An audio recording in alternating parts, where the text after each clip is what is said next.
Untuk kita sekalian, salam, Om Swastiastu, Namo Buddhaya, salam kebajikan, salam bahagia, salam sehat dan rahayu untuk kita semua.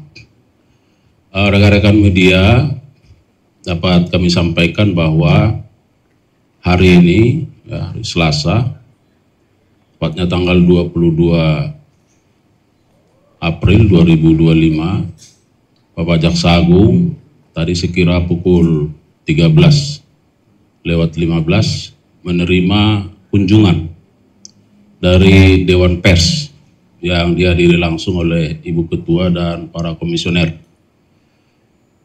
Rekan-rekan media, sebagaimana kita ketahui bersama, tentu dalam pertemuan ini ada banyak hal ya yang dibicarakan, baik terkait dengan penanganan perkara. Ya, tentu Bapak Jaksa Agung memberikan penjelasan-penjelasan terkait dengan penanganan perkara,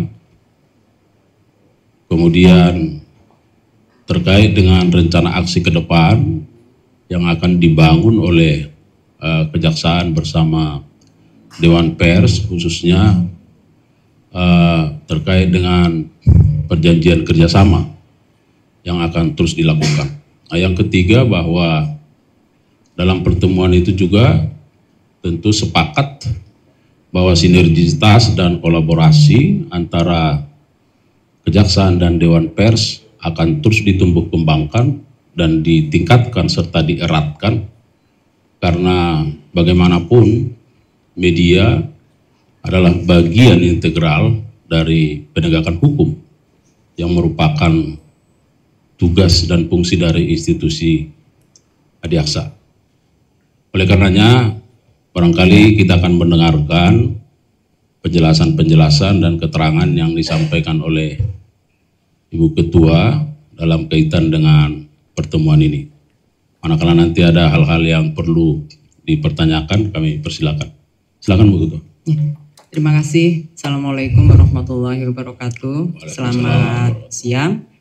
Buat kawan-kawan media, terima kasih kalau hari ini sejak pagi barangkali menunggu berita respon dari Dewan Pers terkait kasus yang sedang ditangani oleh Kejaksaan Agung.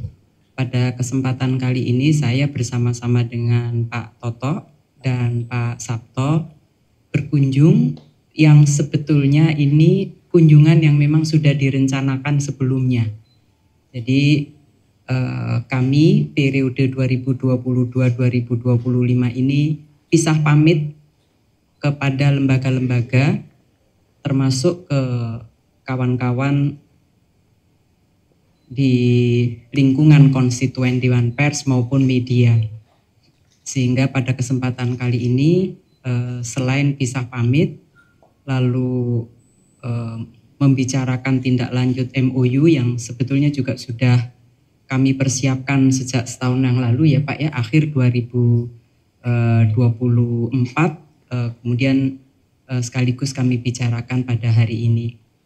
Nah, yang terkait dengan proses penanganan perkara yang tadi pagi banyak diberitakan oleh media, Dewan Pers tentu meminta kita masing-masing lembaga ya Pak, sebagai lembaga penegak hukum terkait penanganan perkara, kalau memang ya ada bukti-bukti yang cukup bahwa kasus tersebut terkait dengan tindak pidana, maka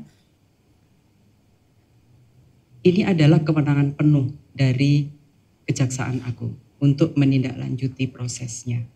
Dewan Pers tentu tidak ingin menjadi lembaga yang cawe-cawe terhadap proses hukum.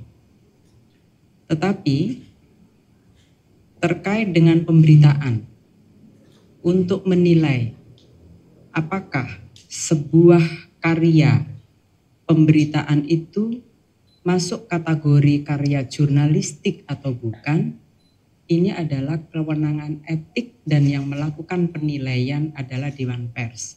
sebagaimana yang ditunjuk di dalam Undang-Undang 40 tahun 99. Dan untuk ini maka saya selaku Ketua Dewan Pers dan juga Pak Jaksa Agung disaksikan langsung oleh Pak Kapuspen dan anggota Dewan Pers sepakat untuk saling menghormati proses yang sedang dijalankan dan masing-masing menjalankan tugasnya sebagaimana mandat yang diberikan oleh undang-undang kepada kami.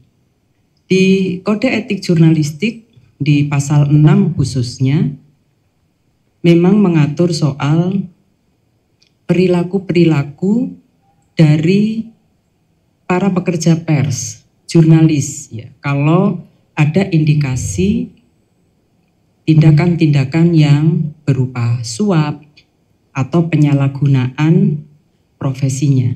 Ada pengaturan di dalam kode etik dan itu masuk ranah wilayah etik di pasal 6 dan pasal 8.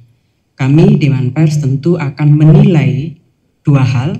Yang pertama soal pemberitaannya, apakah ada pelanggaran terhadap kode etik, pasal 3 misalnya cover both side atau tidak, ada proses uji akurasi dan lain-lain. Yang kedua adalah menilai perilaku dari wartawan, apakah ada tindakan-tindakan yang melanggar kode etik sebagai wartawan di dalam menjalankan tugasnya, dalam menjalankan profesionalisme kerjanya. Karena pers itu memerlukan dua hal yang harus berjalan seiring. Perusahaan persnya harus profesional, jurnalisnya juga harus profesional.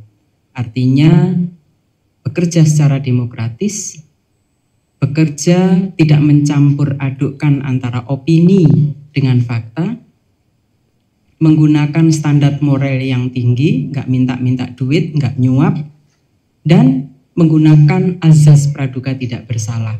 4 hal ini adalah prinsip demokratis untuk melahirkan karya jurnalistik dan berkualitas.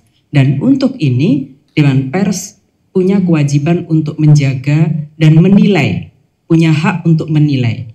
Nah itulah kami ketika duduk bersama dan menyepakati ada ranah yang dilakukan oleh kejaksaan, tetapi juga ada ranah yang dilakukan oleh Dewan Pers. Saya kira itu.